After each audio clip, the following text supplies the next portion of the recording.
विचारच नाही केलाय.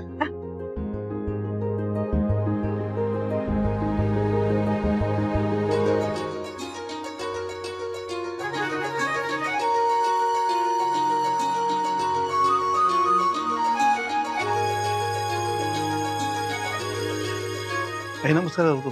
अरे सुखी रहा.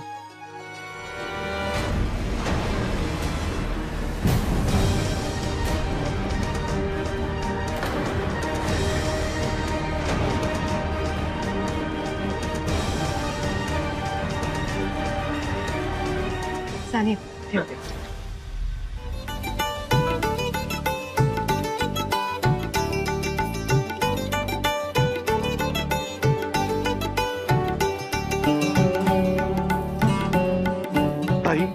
काय रे अरे थँक्यू. अरे या या या या.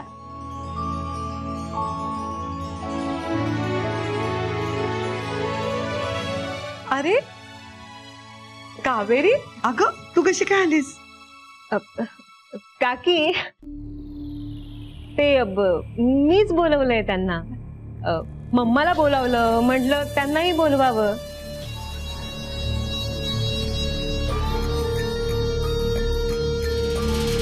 सणाचा दिवस आहे, त्या दोघीच असतील ना घरात, म्हटलं जेवणाचं आमंत्रण द्यायला काय हरकत आहे नाही का.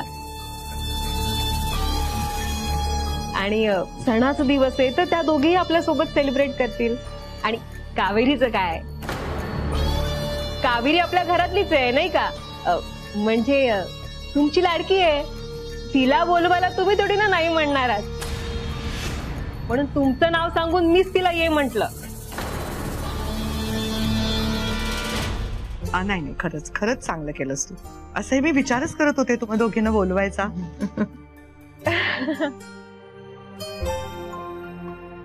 तुमच्यासाठी नारळी भात आणलाय. तू स्वतः केलायस? हो. ओ अरे वा, बरं झालं तू आलीस.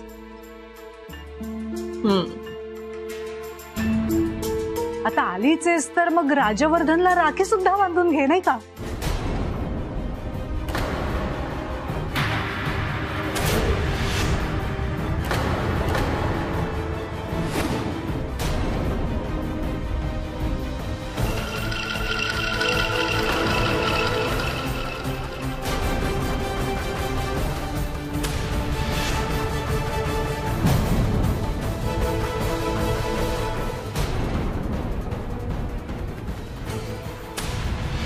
नाही म्हणजे तुम्हीच म्हणालात ना की तुमच्यात तसं काही नाहीये.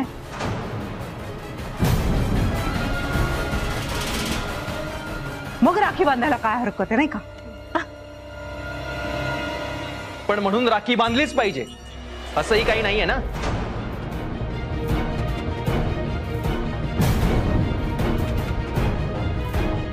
या म्हणजे काही आहे की काय. हे बघा ते राज, जाऊ दे ना, उगी सणाच्या दिवशी वाद नको.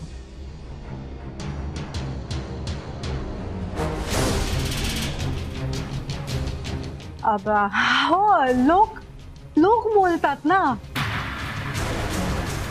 म्हणून म्हटलं जर कावेरीने राजवर्धनला राखी बांधली तर तो फोटो काढून आपण सोशल मीडियावरती जर पोस्ट केला तर लोकांची तोंडच बंद होतील नाही का. मग आम्ही सांगायला मोकळे.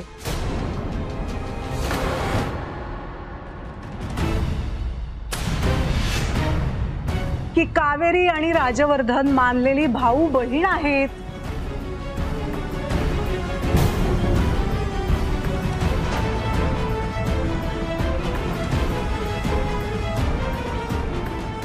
नाही काय आहे, लोक आम्हाला प्रश्न विचारतात ना, प्रश्न विचारून विचारून अगदी भंडावून सोडतात.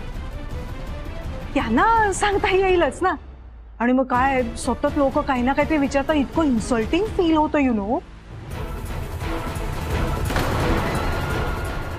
लोक म्हणतात की अशा घरात कशाला दिली तुमची मुलगी वगैरे वगैरे.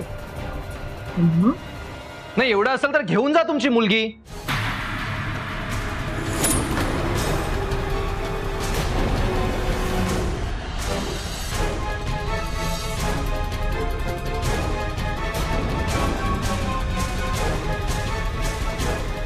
काय?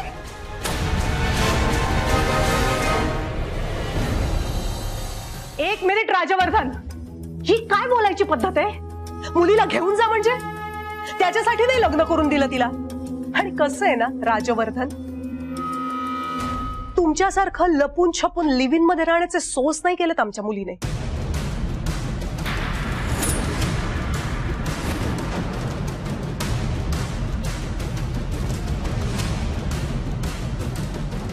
चार चौघात देवा ब्राह्मणांच्या साक्षीने लग्न झालंय तिचं. आणि काय ग बच्चा, हे सगळं ऐकवायला बोलवलंस मला इथे? बस,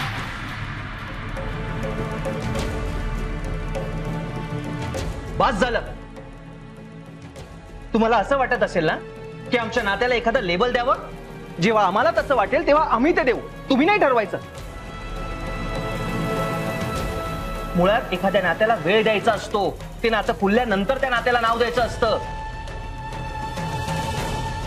आणि माझ्या लाईफ विषयी बोलण्याचा अधिकार मी कोणालाच दिला नाहीये. त्यामुळे यापुढे बोलताना सांभाळून बोलायचं, नाहीतर महागात पडेल तुम्हाला. एक मिनिट.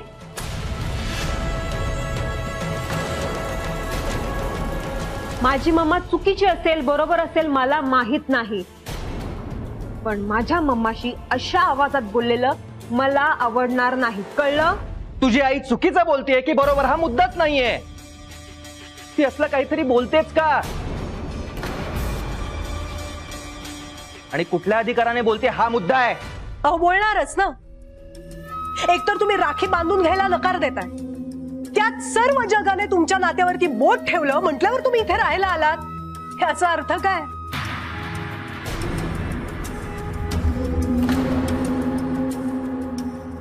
मूर्ख माणसाला पण कळेल की नक्कीच तुमच्या दोघांमध्ये काहीतरी आहे.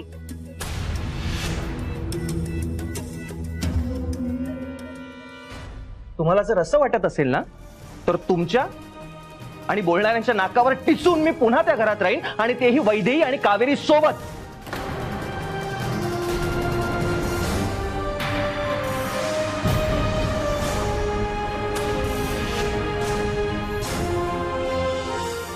मी आत्ता हे घर सोडायला तयार आहे.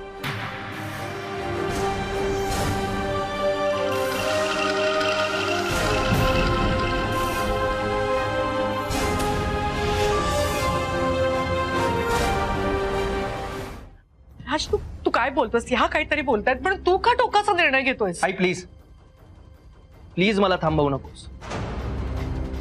आज जर मी इथून नाही गेलो ना तर बोलणाऱ्यांची तोंड बरोबर आणि आमचं नातं चुकीचं असा त्याचा अर्थ होईल. आणि ज्यांना माझ्या नात्यांची किंमत नाहीये अशा लोकांची तोंड बघत या घरात मी नाही राहू शकत.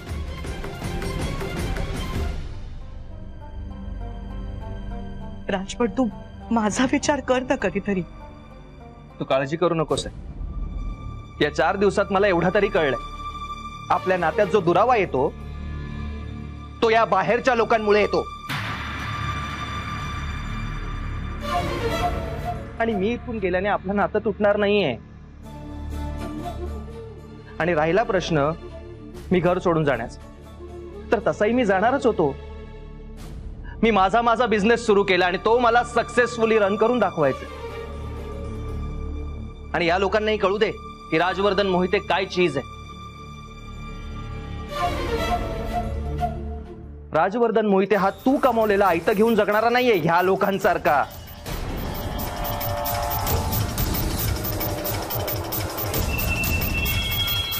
राज, आणि ज्या दिवशी तुला यांचं खरं रूप कळेल ना त्या दिवशी राजवर्धन मोहिते या घरात स्वतःहून परत ये. पण राज, तू राज, अरे ऐक. राज, माझा राज, अरे राज, कुठं चाललायस तू? राज,